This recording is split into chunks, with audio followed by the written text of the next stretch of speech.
12장 보겠습니다.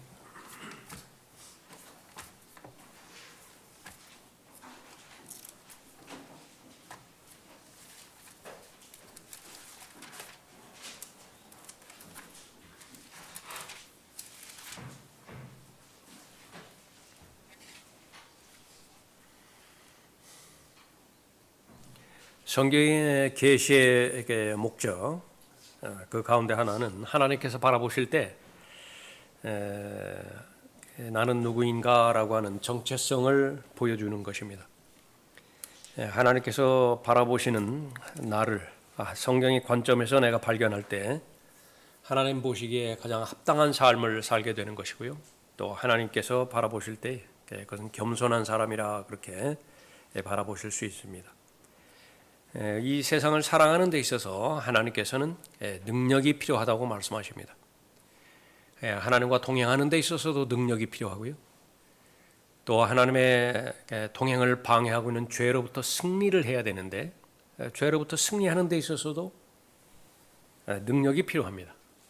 그 능력의 원천은 바로 하나님께서 값없이 주시는 은혜인데 또 은혜 가운데서 강건한 그리스도인이 되어야 됩니다.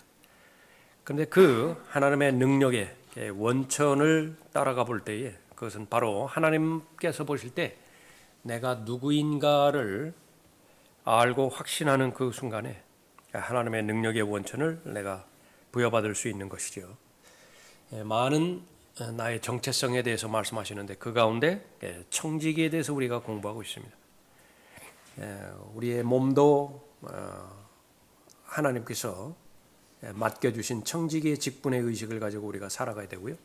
우리의 시간, 기회, 또 우리가 하나님과 동행하며 맡겨주신 하나님의 일을 실행하는 데 있어서 또 실행하고 있는 모든 능력, 그거 다 하나님께서 맡겨주신 것이지요. 그 사실을 알 때에 우리는 세상으로부터 비교당하지도 않고요. 또 자신에 대해서 교만하지도 않고 또 자신에 대해서 좌절하지도 않습니다. 또 하나님께서 바라보시는 그 관점이 가장 정확하고 절대적인 그런 표준이기 때문에 그런 것이죠. 그 가운데 우리 계속해서 은사를 공부하고 있죠. 은사는 나의 것이 아닙니다. 그 출처는 바로 하나님께서 나에게 주신 것인데 그 목적을 분명히 하고 계시죠. 그것은 바로 은사를 통해서 그리스도의 몸을 세우게 할 목적이었고요. 그리스도의 몸을 세우게 한다라고 하는 것은 내가 받은 은사를 하나님께서 주셨다라고 시인하는 것이고요. 그 시인하는 것을 입증하는 것은 사용하는 것입니다. 사용하기 위해서는 우선적으로 내가 내 안에 그 은사가 있는 것인지 발견해야 되겠죠. 발견되어졌다고 한다면 이제 그 은사는 성장하고 성숙해야 되는 과정을 통과하는 부분이기 때문에 부지런히 사용하는 것입니다. 그 결과 어떻게 되는 것이냐? 처음에 그 은사를 나로부터 시작했지만은 모든 사람이 한 사람도 예외 없이 모두가 다 그 은사의 혜택을 누리는 것입니다. 그래서 지금까지 살펴봤던 여러 가지 은사들, 지난 시간에 예언의 영들을 분별하는 그런 은사들에 대해서 살펴봤었죠. 누군가를 통해서 영들을 분별하는 은사를 그리스도의 몸된 교회에게 잘 전달을 했죠. 그 결과 한 사람도 예외 없이 모든 사람이 그 영들을 분별하는 은사의 혜택을 받은 결과 성경에서 계시된 진리의 예수 그리스도를 올바로 잘 보는 것입니다. 성경에서는 무수히 많은 또 다른 예수가 있다라고 경고하면서 함부로 영들에 대해서 여과 없이 받아들이지 말라라고 경고하고 있습니다. 능력이 있어야죠. 가장하고 다가오는 것인지 진실된 마음으로 다가오는 것인지 그 성찰력과 분별력이 없는데 어떻게 분별하겠어요? 어떤 사람이 진실된 동기와 진실된 사실을 가지고서 다가오는데 내가 오판해 버렸습니다. 얼마나 낭패예요. 반대로도 생각할 수 있겠지요. 그 사람이 그냥 인격적이라고 하는 이유만으로 정중한 말과 그럴듯한 언변으로 나에게 다가온다는 이유만으로 그냥 덥석 받아들였어요. 나중에 보았더니 목적은 바로 도둑질하는 데 있었습니다. 목적은 파괴시키고 멸망시키는 데 있었어요. 근데 너무 늦어버렸죠. 그것을 분별하지 못했을 때는 너무 늦어버린 것입니다. 이 사람은 특정한 영들을 분별하는 은사 한 사람만 가지고 있어야 되는 부분이 아니라 모든 회중들이, 모든 그리스도의 몸된 교회를 이루는 지체들이 다 가지고 있어야 되는 것입니다. 그것이 너무나 분명한 것입니다. 고린도전서 12장에서 다양한 은사들이 나와 있고요. 또 병행해서 로마서 12장에서 똑같은 그 은사들이 다른 방향에서 설명이 되어지고 있습니다. 은사와 헌신과의 관계는 어떤 것인가? 은사와 또 하나님 앞에 드려지는 참된 경배와의 관계는 어떤 것인가? 그러니까 나뉘어지지 않습니다. 헌신에 대해서 강조하고 헌신에 대해서 최선을 다하는데 은사에 대해서는 거의 관심이 없다. 또 예수 그리스도를 믿은 지 오래됐는데 내가 나 자신을 바라본다 하더라도 내게 무슨 은사를 주셨는지 나 잘 모르겠다. 그러니까 잘못 믿은 거예요. 무언가가 잘못됐습니다. 미혹되었든지 아니면은 자신이 게을렀든지. 근데 그 결과는 비참합니다.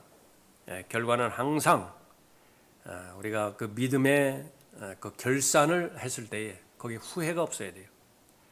거기에 한탄이 없어야 됩니다. 성경에서 말하는 에서는 구원 받았지만은 자신의 삶을 소홀히 함으로 인해서, 다시 말하면 자신의 정체성을 규정짓는데 세상 사람들이 규정짓는, 자기 자신이 규정짓는 그 자신으로 잘못 알았던 거예요. 한 번도 하나님께서 나를 누구라고 바라보시는 것이냐, 거기에 대해서 관심을 가진 적이 없습니다. 하나님께서는 그 에서에 대해서 장자 상속권이라고 하는 특권 가운데 특권을 허락해 주셨는데 그게 눈에 보이지 않는 거예요. 지금 현재 당장 써먹지도 못하는 것이에요. 그렇게 함으로 인해서 소홀히 여겼습니다. 소홀히 여겨서 자신의 눈에 맞게, 자신의 마음에 맞게 그렇게 자신의 인생을 살았죠. 문제는 마지막에 후회하지 않으면 돼요. 잘 살았다. 그냥 뒤를 돌이켜본다 하더라도 그냥 미련이 없다. 그러나 한 사람도 예외 없이 하나님의 관점에서 벗어났을 경우에는 후회가 따르게 되어 있습니다. 그것을 성경이 기록하신 목적은 비록 이런 실패의 사람들이 있는데 너는 그 실패의 통계에 들어가지 말라라고 하는 거예요. 수없이 패배자들이 있는데 너는 그 패배자에 굳이 들어갈 이유가 없다. 그것을 하나만 주의하면 되는 것인데 하나님의 말씀을 존귀히 여기면 되는 거예요. 사람이 보기에 옳게 보이는 길이 있지만은 그러나 그 옳게 보이는 길이라 하더라도 하나님의 말씀에서 다르게 말씀하셨다라고 한다면 과감하게 접으라. 하나님께서는 바로 진리의 하나님이시기 때문에 그 진리로 인도하신다라고 하는 그 부분입니다. 자, 그런 관점에서 12장 보죠. 1절 보십시오. 그러므로 형제들아 내가 하나님의 모든 자비하심으로 너희에게 권고하노니. 이것을 계속해서 강조하는 것은 이후에 계속 하나님께서 말씀하시는 것은 부담 주려고 하는 것이 아니라, 짐스러운 것이 아니라 의무만으로만 생각하지 말라. 하나님을 믿으라. 어떤 하나님이에요? 은혜를 베푸시는 하나님이고 자비와 긍휼로 충만하신 하나님이라고 하는 사실을 믿으라. 그 믿음의 토대 위에서 공부하라고 할 때 공부하라. 운동하라고 할 때 운동하라. 몸에 좋지 않은 건 먹지 말라고 했을 때에 먹지 말라. 그 하나님을 신뢰하라. 그 기반 위에서 말씀하는 거죠. 너희 몸을 하나님께서 기뻐하시는 거룩한 산 제물로 드리라. 사람의 몸을 산 제물로 드리라 그렇게 말하고 있습니다. 여기서 말하는 산 제물이 이제 계속 이어지는 문맥 가운데서 하나님의 말씀을 보았을 때에 이제는 그 한 사람 한 사람에게 주시는 은사들로 계속 직접적으로 연결되어지는 것을 볼 수 있습니다. 제물의 목적은 하나님을 기쁘시게 하는 것이다. 그런데 전제 조건이 무엇이냐 그러면요, 살아있어야 된다라고 말씀하십니다. 죽은 제물은 꼭 하나님에 대해서 반응을 할 수가 없어요. 아무리 하나님을 기쁘시게 해드리고 하나님을 영화롭게 해드린다 하더라도 겨우 숨만 쉴 수 있다. 뭘 하죠? 그 사람이 무엇을 해요? 하나님은 영으로 계시기 때문에 우리가 휴거되기 전까지는 하나님께서는 귀가 필요합니다. 하나님께서는 입이 필요하고 하나님께서는 손과 발이 필요하고 하나님께서는 몸이 필요하세요. 현실입니다. 현실. 누가 나의 손이 될 것이냐? 누가 나의 발이 되어줄 것이냐? 누가 나의 입이 되어줄 것이냐? 그러니까 어떤 사람은 발을 내어드려서 하나님께서 원하시는 곳으로 간 사람도 있습니다. 어떤 사람은 하나님의 손이 되어서 하나님께서 전달하고자 하는 사람에게 전달해 주는 사람도 있어요. 마찬가지로 어떤 사람은 하나님의 입이 되어서 큰 목소리로 그러니까 외치는 사람도 있었습니다. 그럴 때에 그 사람을 통해서 각 도구들이죠. 그 하나님의 도구들을 통해서 거룩한 하나님의 뜻이 하나님의 목적과 하나님의 동기대로 그대로 전달되는 거예요. 그러면 그 하나님의 뜻과 하나님의 목적대로 전달됐을 때 그것은 하나님의 목적을 이루지요. 또 하나님을 기쁘시게 해드리는 것입니다. 하나님을 영화롭게 해드리는 것이죠. 살아있어야 돼요. 살아있어야 된다. 반응을 해야 돼요. 하나님의 말씀이 선포되어지면 그 선포되는 하나님의 말씀에 반응을 해야 되고요. 하나님께서 이런 환경과 여건으로 인도해 주시면 그 허락하신 환경 가운데서 내가 하나님 앞에 어떤 반응이든지 반응을 해드려야 되는 것이죠. 감사를 표명하든지 책망하신다고 한다면 내가 자백한다든지 돌이킨다든지 또 다른 사람에게 영향력을 끼친다든지 그렇게 할 수 있어야 됩니다. 그 다음에는 이제 제물의 역할을 해야 됩니다. 성경에 보면 5가지 구체적인 그런 제사들이 있죠. 신약으로 넘어오면 이 제물은 하나님으로부터 쓰임을 받아야 되는데 이 믿음이 없이는 하나님을 기쁘시게 해드릴 수 없다고요. 그러면 믿음에 대한 증거와 믿음에 대한 입증은 무엇이냐 그러면 한 걸음 내딛는 것입니다. 한 걸음 내딛는 것이라. 그것이 바로 본문에서 언급하고 있는 은사를 활용하는 것입니다. 사용하는 것이라. 계속 읽어보죠. 이것이 너희가 드릴 합당한 예배니라. 여기서 굳이 이렇게 모임을 통한 예배 그것만 생각할 필요 없습니다. 오히려 여러분 각각 홀로 있을 때에 거의 대부분의 시간은 여러분 홀로 있죠. 그때에 하나님 앞에 드리지는 예배 그것은 합당한 예배다. 그건 너무나 합리적이다. 그렇게 말씀하는 것입니다. 너희는 이 세상과 일치하지 말고 너희 마음을 새롭게 함으로써 변화를 받아 하나님의 선하시고 기뻐하시고 온전하신 뜻이 무엇인지 입증하도록 하라. 하나님께서 다가오시는 영역이 있고요. 내가 하나님께 다가가는 영역이 있습니다. 인격적 관계예요. 하나부터 끝까지 칼빈주의자들이 그렇게 말하는 것처럼 저항할 수 없는 은혜 이런 말들을 통해 가지고요. 하나님의 주권, 저항할 수 없는 주권, 절대 주권 이런 거 그런 것은 성경이 없어요. 그런 말은 없다고요. 얼마든지 하나님의 은혜에 대해서 저항할 수 있는 것이 인격으로 대우하시는 사람이고요. 하나님의 절대 주권, 하나님께서 뜻을 세우셨다 하더라도 사람이 그 하나님의 뜻을 변경시킬 수가 있는 것입니다. 그렇기 때문에 우리에게 요구하는 것이 있습니다. 무엇이냐? 하나님의 뜻에 관점을 가지라. 나에 대한 하나님의 뜻이 도대체 무엇이냐? 그것이 바로 마음의 변화를 이루어야 되는 목적이라 그렇게 말하고 있죠. 3절에 내게 주신 은혜로 인하여 너희 중 각 사람에게 말하노니 그 자신에 대하여 마땅히 생각할 그 이상의 생각을 품지 말고 다만 하나님께서 각 사람에게 나누어 주신 믿음의 분량에 따라 건전하게 생각하라. 더 구체적으로 말씀하죠. 내게 주신 은혜로 인하여 각 사람에게 말한다. 은혜를 나만 받은 것이냐? 아니요. 각 사람도 하나님의 은혜를 받았어요. 근데 은혜를 받았다라고 한다면 그 은혜의 용도에 맞게 은혜에 합당한 삶을 잘 살아야 되겠죠. 그러면 그것은 바로 믿음으로 연결이 되어지는데 은혜는 믿음을 생산합니다. 그런데 각 사람마다 다 믿음의 분량이 다 달라요. 그래서 쓸데없이 하나님의 말씀에서 벗어난 사람이 하는 짓은 무엇이냐 하면 자기들끼리 비교 측정해요. 어떤 기준들을 하나 만들어 놓고요. 뭐 근본적인 사항들 5가지 사항들 만들어 놓고 그 기준에 합했다. 그러면 잘 믿는 사람으로 평가하는 것입니다. 어떤 사람은 거리 설교라고 하는 기준을 하나 만들어 놨다.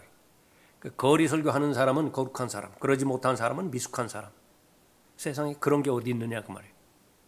그런 것은 정기적인 출석도 마찬가지예요. 정기적인 출석을 하나의 규율로 만들어 놨다. 그러니까 모임에 정기적으로 출석하는 사람은 거룩한 사람, 그러지 못한 사람은 무언가 문제가 있는 사람.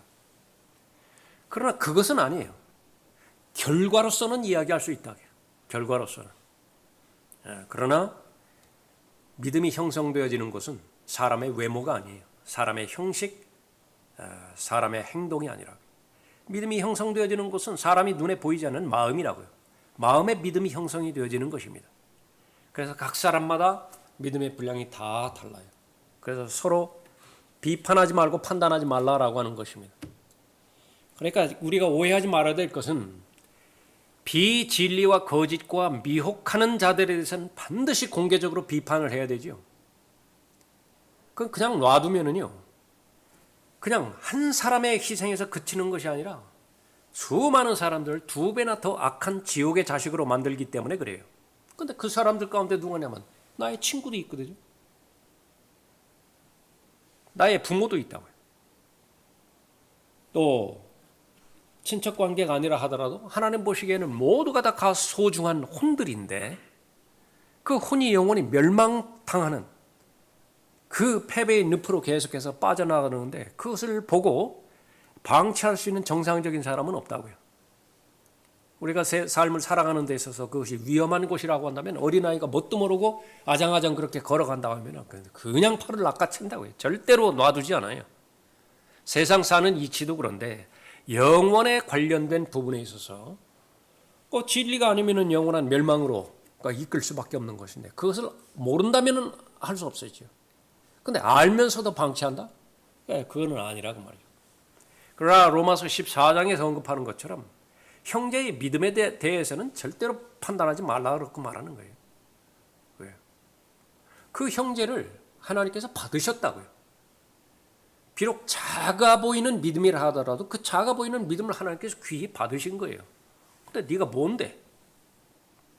주인이 받으셨다는데 종인 네가 뭘 판단하느냐고. 그렇게 해서 만약에 그 판단으로 인해서 잘 걸어가던 그 형제가 걸림돌에 걸려져서 넘어졌다면, 실족한다면 그것은 구원받았다 하더라도, 내가 구원받았다 하더라도 그리스도의 심판서까지 반드시 그 문제를 가지고 가겠다. 로마서 14장의 주제이죠. 그렇게 해야 된다고요. 그리고 이제 나 자신의 믿음의 분량에 대해서도 마찬가지입니다. 여러분이 지난주의 믿음의 분량과 일주일이 지난 오늘의 믿음의 분량은 달라져야 됩니다. 정체되면 안 돼요. 생화, 조화, 그 차이점은요. 조화는요. 1년 12달 놔둬도 변함이 없어요. 1년 전의 꽃의 상태나 1년 후의 꽃의 상태나. 그러나 살아있다라고 한다면요. 일주일이 뭐예요? 어제 다르고 오늘 다르다고요. 그것이 살아있는 것입니다. 그건 반응하는 것이고요. 그래서 이 믿음의 분량은 각 사람의 믿음의 분량은 시간이 지나면 지날수록 점점 더 성장하는 것이고 견고하는 것이고 더 깊어지는 것입니다. 자, 그것이 이제는 정상적인 생각이고 건전한 생각이라고 말씀하시면서 이것을 예증을 통해서 보여주십니다.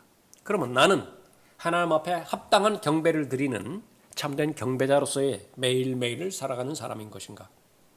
하나님의 자비하심과 하나님의 은혜를 부도덕한 동기로 그 동기를 왜곡시키지 않고 순수하게 하나님의 은혜를 받은 사람으로서 내 마음의 상태가 그러한 상태인 것인가?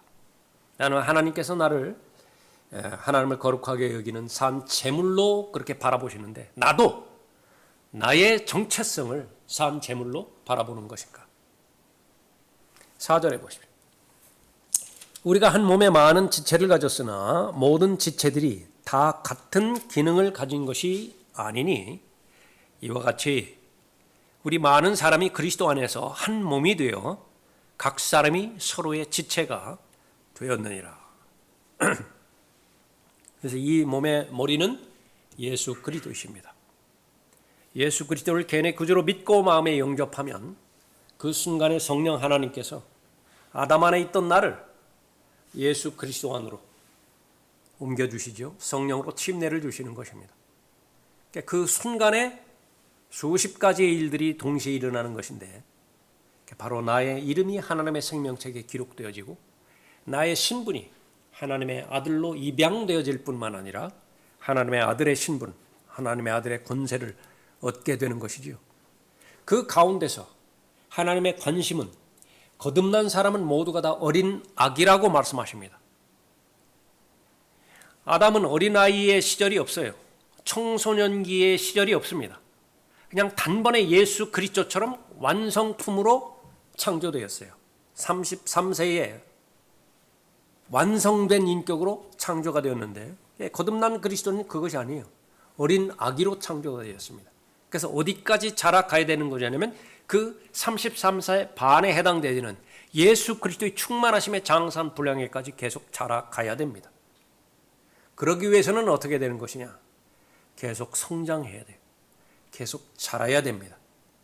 그래서 구원론에 해당되지는 소테리올로지라고 하는 그 구원론에 해당되지는 그 부분에서는 전체를 다 포함하고 있습니다. 우선 우리의 신분의 변화는 즉각적으로 이루어지죠.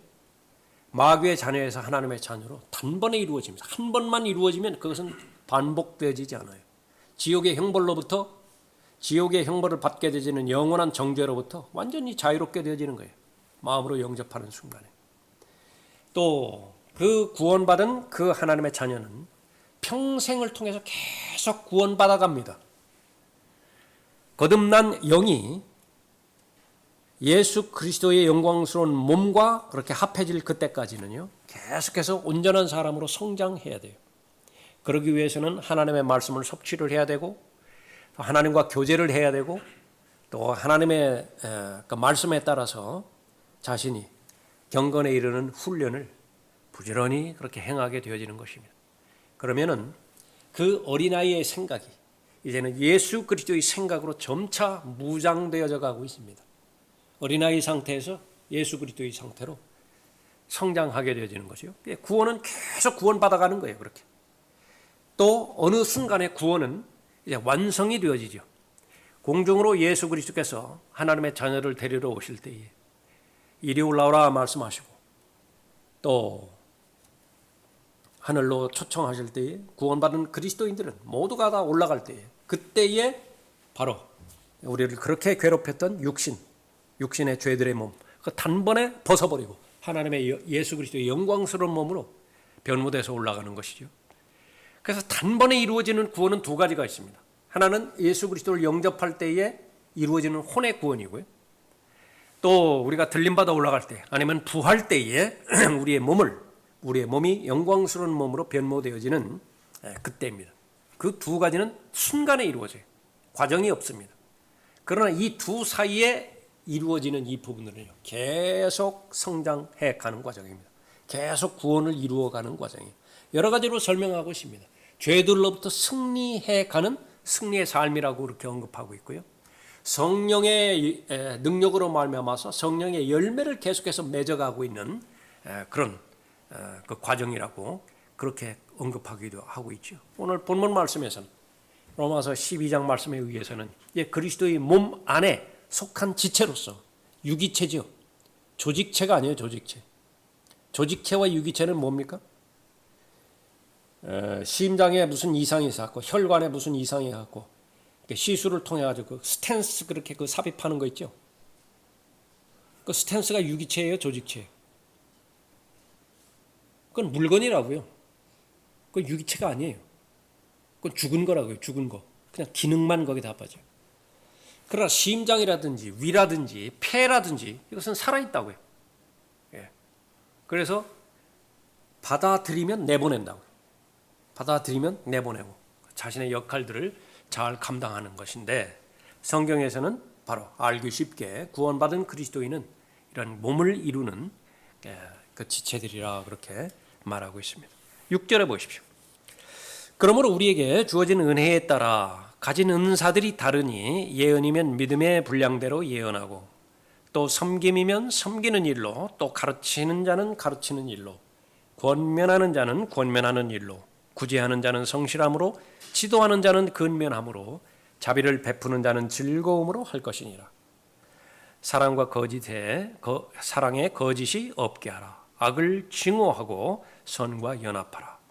형제로 서로 다정하게 사랑하며 서로 존경하기를 먼저 하라. 일에는 게으르지 말고 영 안에서 열심을 내며 주를 섬기라. 이 11절 같은 경우에도 많이 오해를 하고 있는 그런 부분이에요. 이것저것 문맥 다 꼬리 다 떼어버리고요. 그냥 11절만 갖다가 무조건 그냥 헌신에다 연결을 시켜버린다. 무엇에 게으르지 말고 무엇에 열심을 내라고 한 거예요? 믿음의 분량에 맞게 은사를 주신 것들이 있다고요. 그 부분에 청렴해서 그것에 집중해서 삶을 살아가라 그러죠.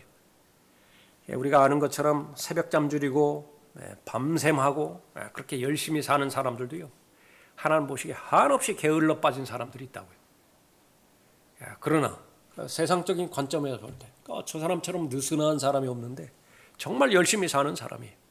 항상 여유가 있고 즐겁고 기쁘고 그 사람 안에 참된 자유가 있는 거예요.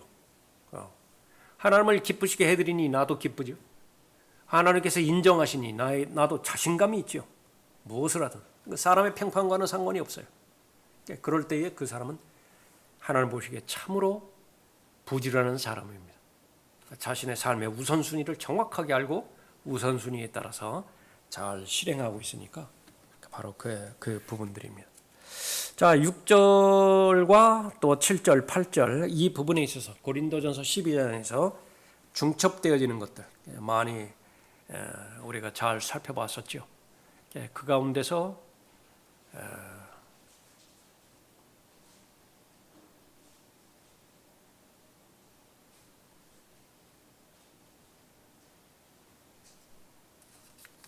섬기는 자, 7절에 섬김이면 섬기는 일로라고 하는 그 부분이죠. 그러니까 말 그대로 어려운 말이 아니죠. 이 섬김이라고 하는 것은 밥상 차려주는 것과 같습니다. 어느 식당에 가면 그 시중 드는 사람들이 웨이터라든지 웨이트리스라든지 손님 맞이하죠. 다 시중 들지요. 그것과 똑같은 것입니다. 보살피는 것이고 또 시중 드는 일입니다. 가장 잘 믿는 것은 믿음의 창시자의 완성자이신 예수 그리스도를 알고 그분이 남겨주신 발자취를 따르는 거죠. 그것이 가장 잘 믿는 것이에요. 그래서 그 예수 그리스도를 가장 잘 따랐던 사람이 사도 바울입니다. 사도 바울이 또 자신을 그렇게 바라보고 자신과 동행하는 사람들에게 권면하는 말씀은 내가 예수 그리스도를 본받은 것처럼 너희는 나를 본받으라. 내가 예수 그리스도를 따른 것처럼 너희는 나를 따르라. 그렇게 말하고 있죠. 다른 부분에 있어서 다 요구한 것이 아니에요. 예수 그리스도와 관련돼서 예수 그리스도를 배우고 예수 그리스도를 섬기고 예수 그리스도와 동행하는 그 부분에 있어서는 나를 본받으라. 그렇게 말하는 거입니다. 다른 부분까지 거기다 포함시킨 것이 아니라 그렇다고 한다면 이제 예수 그리스도께서 오신 목적대로 우리가 살기 위해서는 잘 알아야 되겠죠. 그래서 그분께서 영광 받으시기 전까지 오신 과정은 철저하게 섬김입니다. 섬김을 받으시는 때가 따로 있어요. 천년 왕국에서는 섬김을 받으시는 거예요. 그러나 아직 천년 왕국이 이루어지지 않았다. 지금은 바로 예수 그리스도의 고난에 해당되는 경륜이에요. 물론 예수 그리스도께서 받으실 영광을 아는 사람이 예수 그리스도의 고난에 적극적으로 참여할 수 있는 것은 물론입니다. 그러니까 예수 그리스도에 관련된 부분은 다 알아야 돼요. 그런데 지금 이 시대에 예수 그리스도에 관한 어떠한 영역이 적용되어지고 있는 경륜이야. 그걸 놓쳐버리면요 그냥 망해버리는 거예요.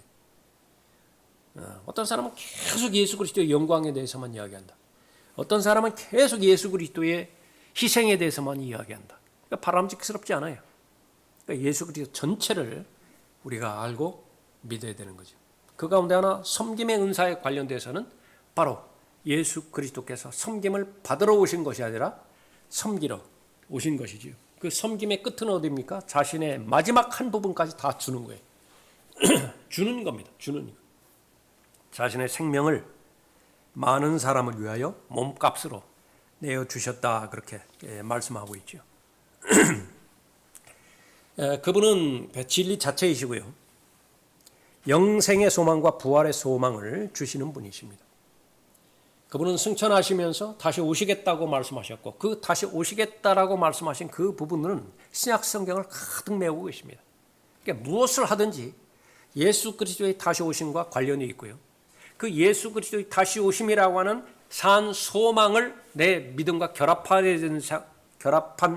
그런 그 상태에서 내게 닥친 여러 가지 어려움들, 여건들, 환난들, 박해 이런 것들을 극복할 수 있는 힘이 바로 거기에 있다라고 하는 사실입니다. 그것이 섬김과 교제의 근간을 이루어야 돼요. 그런데 이 부분에서 비켜나가면요, 봉사활동이 되어버립니다. 라이온스 클럽과 무슨 청소년 회의소라든지 이런 데서 하는 봉사활동하고요, 교회 안에서 성도들이 모여서 하는 무슨 뭐 바자회 포함해가지고 다 하고 특별한 차이점이 무엇인가? 냉정하게 살펴봤을 때 별 다른 그 차이점이 없다라고 한다면 그냥 그 성경과는 아무 무관한 거예요. 그거는. 그러니까 섬김이면 무엇이냐 그러면 그 사람을 섬겼을 때 그 사람이 더욱더 말씀과 기도와 또 하나님에 대한 그 열정을 통해서 예수 그리스도께 가까이 다가갔느냐 그 결과를 반드시 확인해야 됩니다. 그러면 잘 섬긴 거예요. 근데 좋고 즐겁고 유쾌했지만은 정직하게 말해서 내가 그 사람 앞에 드린 물질과 시간을 통해서 그 사람이 더욱더 예수 그리스도를 더 잘 알고 예수 그리스도께 더 잘 헌신하고자 하는 그런 좋은 동기를 주었는지는 난 잘 모르겠다. 그러면 그것은 성경에서 말하는 섬김의 은사는 아닌 것입니다. 한 구절 더 보죠. 디모데후서 1장 보십시오. 디모데후서 1장.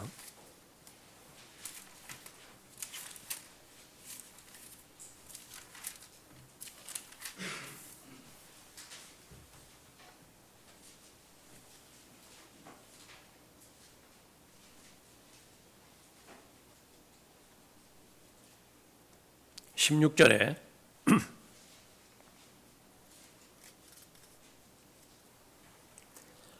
주께서 오네시포로의 집에 자비를 베푸시기를 원하노라. 이는 그가 종종 나에게 생기를 돋워주고 바울이 어려웠을 때가 많이 있었는데 그 가운데 하나가 정말 아주 새로운 힘을 주는 경우를 말하는 거죠.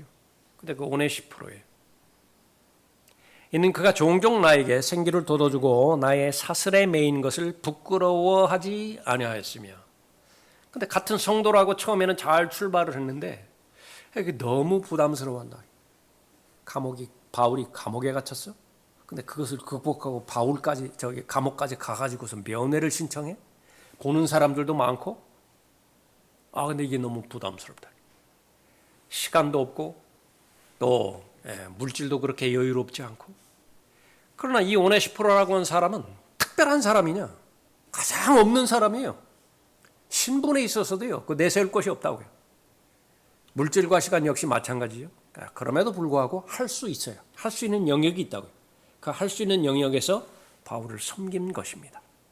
그 결과가 어떻게 되는 것이냐면 하나님의 뜻을 이행하는 그 하나님으로부터 선택받은 사도가요. 그 일들을 다 마치고 다 완성할 때까지 아주 중요한 그 역할을 그렇게 해주게 되었던 것이죠. 섬김입니다. 이것이 섬김이 없었더라고 하면 바울은 어려웠을 것이에요. 그래서 사슬에 매인 것을 부끄러워하지 아니하였다. 17절에 오히려 그가 로마에 있을 때 열심히 나를 찾아 만났습니다. 그날에 주께서 그로 하여금 주의 자비를 얻게 하시기를 원하노라.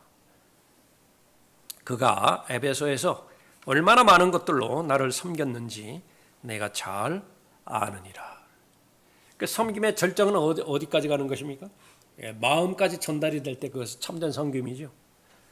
그것은 물질의 그 많고 적음 그거 갖고는 관계가 없어요. 진실하기만 하면 됩니다. 동기가 순수하기만 하면 되는 것이죠. 그러니까 주고 싶은데 줄 게 없어요. 안타까워하는 마음 그대로 전달될 수 있다고. 그것이 바로 섬김의 부분입니다. 자, 섬기는 사람의 특징은 무엇이냐 그러면 계속 헐벗어요. 헐벗어요. 뭐 없이 지냅니까? 여러분들이 그걸 입증하죠. 여러분들이 다른 사람 섬겼더니 어떻던가요, 여러분들? 그때 경험하는 만족이 따로 있다고요. 그때 다른 곳에서도 만족하지만은요. 하나님의 말씀 열심히 공부하고 또 하나님의 말씀을 증거할 때도 만족이 있지만은 줄 때 그렇게 느끼는 그런 그 만족이 있죠.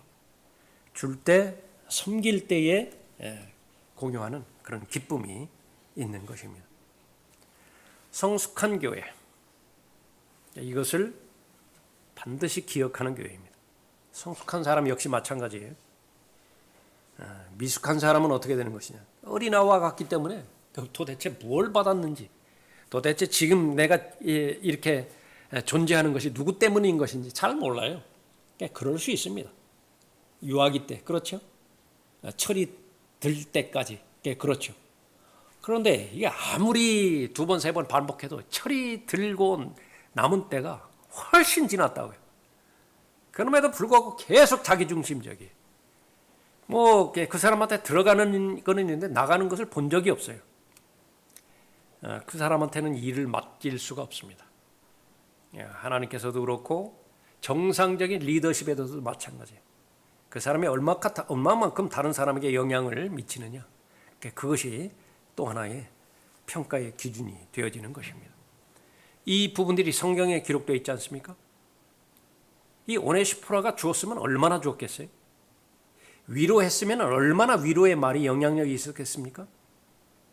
그러니까 위로 중에 위로는 하나님의 말씀으로 위로하는 것인데 그 대사도 바울 앞에서 바울을 위로해요? 그런데 어린아이라 하더라도 마치 그 손자가 할아버지 쳐다보면서 그 애자는 눈길을 보낼 때에 그 할아버지는 새로운 힘을 얻을 수 있는 그런 근거가 마련되듯이 그것은 바로 성령 안에서 하나 되어지는 그런 역할을 말하는 거죠. 그렇게 해서 성숙한 모임, 성숙한 사람, 그것은 바로 이 섬김의 손길, 이 부분들을 확정하는 것입니다. 기억하는 것이요. 그 다음에는 이제 두 번째는 가르침의 은사입니다.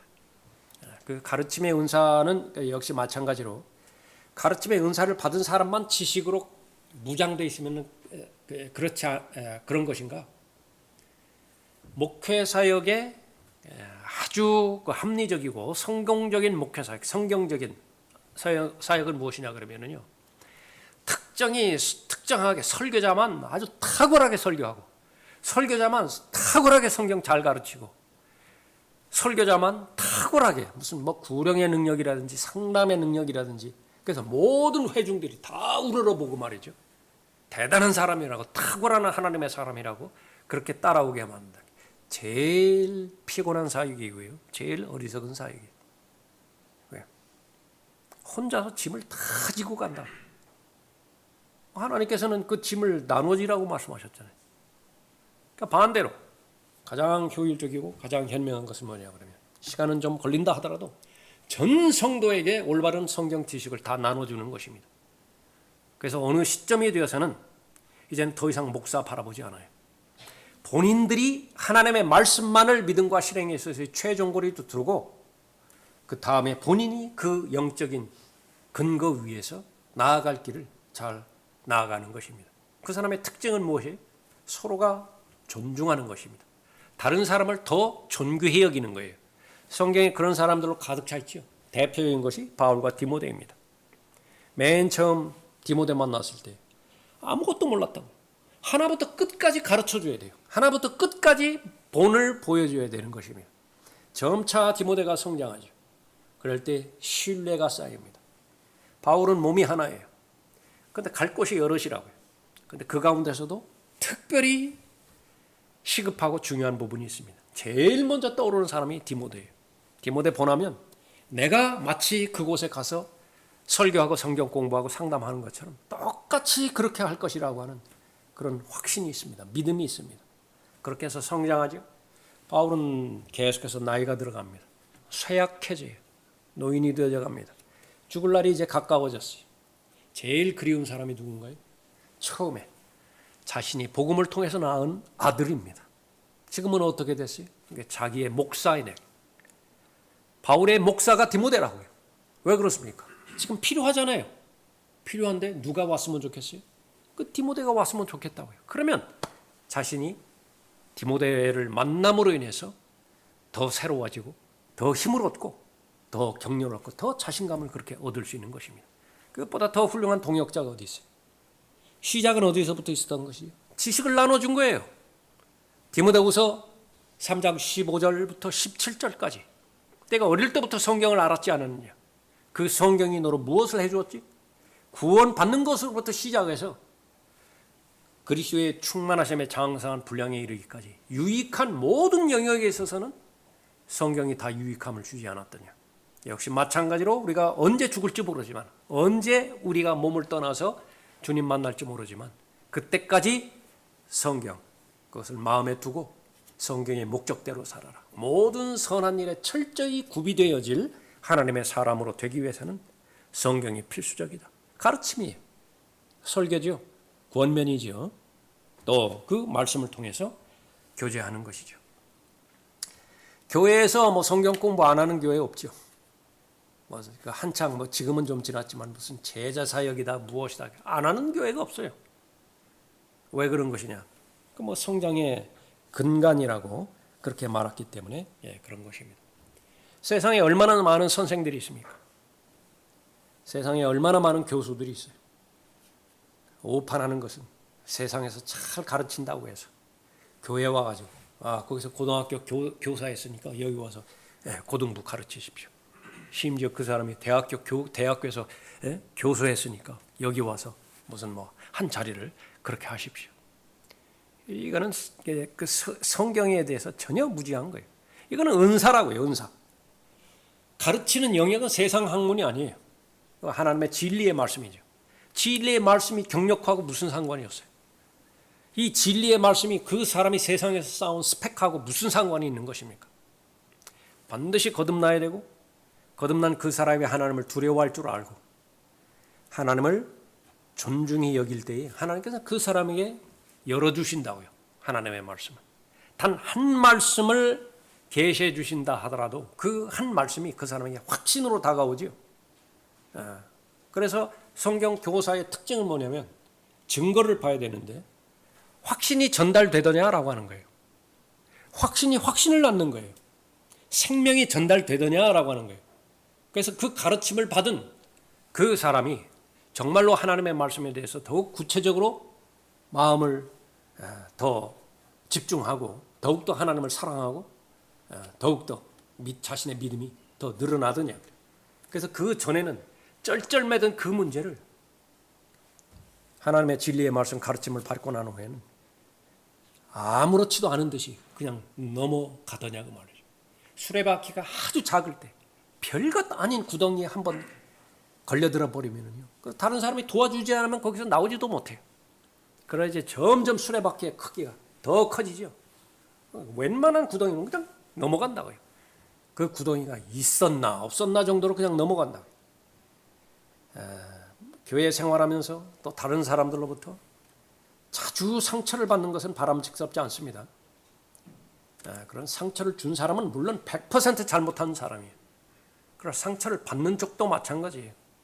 그것이 하나님을 의식하고 또 진리의 지식을 의식하고 성경적 가르침에 관련된 그 부분에 대해서 나는 어떻게 반응을 해야 되는 것이냐. 내가 어떤 반응을 할 때 하나님께서 기뻐하시고 내가 어떤 반응을 하면 마귀가 그 목적을 이루었다라고 쾌재를 부를 것이냐. 그러니까 이것을 의식하는 그 사람은 잘 배운 사람이에요. 잘 인식하는 사람이죠. 그렇게 해서 더러운 이익 때문에 가르쳐서는 안 될 것들을 가르치는 그런 사람들이 있다고 성경에 경고하고 있죠. 성경을 가지고 하는 거예요. 성경을 가지고. 성경 출판부터 시작해서 여기 걸려들지 않는 사람은 없습니다. 왜 성경을 출판하는 거예요? 정직하게 말해서 돈 때문이 아니에요. 그렇지 않으면은 여러분들은 신뢰를 두십시오. 그러나 여러분의 상식적으로 봤을 때 돈 때문에 성경 출판하는 것이냐? 그러면 여러분 미혹되지 마세요. 그 교리를 왜 그렇게 열과 성을 통해서 전달하는 거예요? 자기 세력 만들려고 하는 거예요? 자기 구축하려고 만드는 것입니까? 아니면 정말로 자신과는 무관하게 하나님의 사람들 육성해서 하나님의 사람들로 하나님의 일들을 진행하게 만드는 것이, 그러니까 그것이 분별이 되어진다라고 한다면 바로 올바른 가르침을 받은 사람이냐 그렇지 않은 사람이냐라고 하는 거예요. 그러나 그렇지 않다라고 한다면 아무리 자기 자신이 가르침의 은사를 받았다 하더라도 항상 배우나 진리의 지식에 이르지 못하는 그 결과가 있듯이요, 진리의 지식에 이르지 못해요. 경건의 모습은 갖추지만은 경건의 능력은 없어요. 그렇게 많이 성경에 시간을 많이 쏟아붓고 사람들에게 영향을 끼친다라고 하는데 자신의 죄 문제는 해결하지 못한다. 자신의 죄로부터 승리하는 간증이 없다고요. 오히려 주변 사람들 너무나 많이 아프게 만들고 주변 사람들을 어렵게 만들고 그것이 무슨 가르침의 은사를 가진 사람입니까? 결론적으로 모든 사람이 가르침의 은사에 혜택을 입어서 하나님의 말씀을 잘 올바로 잘 나누어서 공부해야 되겠죠. 그렇게 해서 이 진리가 가져다주는 혜택, 온전한 자유함과 말씀으로 인한 열매 잘 맺을 수 있어야 되겠습니다. 오늘은 여기까지 하겠습니다.